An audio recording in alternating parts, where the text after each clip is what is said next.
আপনারা এখন দেখতে পাচ্ছেন যে আমরা এখন দাঁড়িয়ে আছি যে পদ্মা ভাঙন, সেই পদ্মা ভাঙনের ঠিক কিনারায় দাঁড়িয়ে আছি আমরা। যে এটা হচ্ছে রাধাকৃষ্ণপুর, রঘুনাথগঞ্জ থানার মধ্যে পড়ছে। এটা ঠিক পাশেই তারানগর।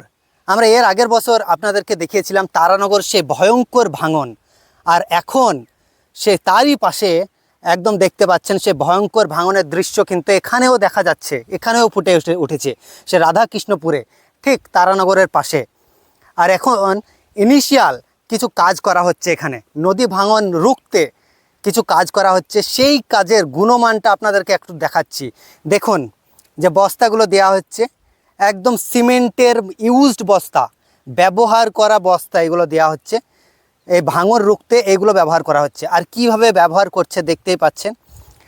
আর দেখাবো আপনাদেরকে কতটুকু মাটি ভরেছে সেই ব্যাগের মধ্যে, দেখতেই পাচ্ছেন। এটা অর্ধেক বস্তা, তাই মনে হচ্ছে কাটা হয়েছে বস্তাটা, অর্ধেক মাটি ভরা হয়েছে দেখতে পাচ্ছেন। সেগুলো আমরা দেখাচ্ছি। দেখুন অর্ধেক বস্তা খালি, অর্ধেক বস্তা খালি। আর এটা তো হাফ বস্তা, হাফ বস্তা এইভাবে মাটি ভরছে এবং ধাক্কা দিয়ে ফেলে দিচ্ছে।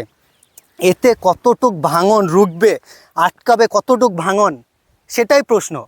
এখানকার স্থানীয় লোকদের সঙ্গে আমরা জিজ্ঞেস করছি, তারাও একই প্রশ্ন করছে যে এই যে কাজটা করা হচ্ছে এতে কিন্তু ভাঙন আটকাবে না।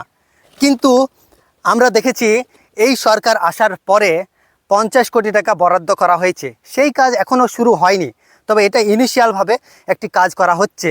তবে বিগত সরকারের আমলে এই যে ভাঙন, এই ভাঙন রুখতে হাজার হাজার কোটি টাকা খরচা করা হয়েছে, কিন্তু সেই টাকার অ্যামাউন্টটার বেশিরভাগই উপর থেকে নিচ পর্যন্ত সব খেতে খেতে খেতে এসে এখানে যেটুক এসে পড়েছে সে ইউজড ব্যবহার করা সিমেন্টের বস্তা দিয়ে কিছু মাটি ভরে ফেলে দেওয়া হচ্ছে।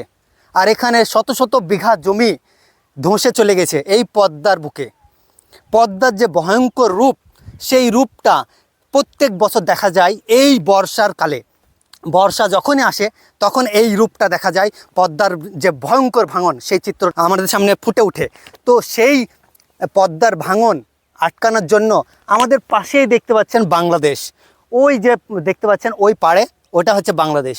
তারা কিন্তু আমাদের মতো, আমাদের ভারতবর্ষের মতো অর্থনৈতিকভাবে অতটা উন্নত না, কিন্তু তারাও তাদের নদী ভাঙন যে রুখতে ঠেকাতে তারা উন্নত মানের ব্যবস্থা গ্রহণ করেছে। কিন্তু আমাদের ভারতবর্ষের যে চিত্র, সেই চিত্রটা আপনাদেরকে আমরা তুলে ধরছি, সেই সরাসরি তুলে ধরছি। দেখুন পদ্মার বুকে যে ভাঙন, এই এগুলো পুরো কিন্তু জমি ছিল, ক্ষেতের জমি, কিন্তু সেইগুলো এখন ধসে চলে গেছে। বিগত 2 দিন ধরে এটা ভাঙছে, আর 2 দিনের মধ্যে শত শত বিঘা জমি কিন্তু ভেঙে চলে গেছে। এখন সাধারণ লোক আতঙ্কের মধ্যে আছে, এখানকার সাধারণ লোক যে আরও ভেঙে যাবে এই আতঙ্কে তারা অনেকে তো বাড়ি ছেড়ে চলে গেছে। এর আগে আমরা দেখেছিলাম অনেকে বাড়ি ছেড়ে চলে গেছে। এখনও আমরা সাধারণ পাবলিকের সঙ্গে এখানে কথা বললাম, তারা বলছে আমাদেরকে হয়তো অন্য কোথাও গিয়ে আবার ঠাঁই নিতে হবে। তো সেটাই আপনাদেরকে দেখানোর, যে সরকারের কাছে আমরা তুলে ধরছি যে কীভাবে কাজ হচ্ছে। দেখুন যেটাই কাজ হোক, একটু সেই কাজটি এর মান যদি উন্নত হয় তাহলে কিন্তু এই ভাঙন ঠেকানো যায়। কিন্তু এই মান এত নিম্নমানের কাজ হচ্ছে এখানে, তো এখানকার স্থানীয় লোকদেরও একই বক্তব্য। সেটা আপনাদেরকে আমরা শোনাবো, যে স্থানীয় লোক এখানকার কি বলছে সেটাও শোনাবো, কিভাবে কাজ হচ্ছে এখানে।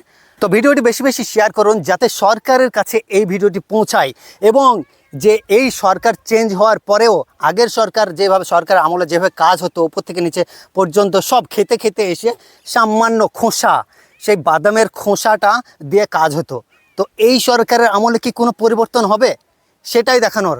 এই ভিডিওটা বেশি বেশি শেয়ার করেন, সরকারের কাছে যেন এই ভিডিওটা পৌঁছায়।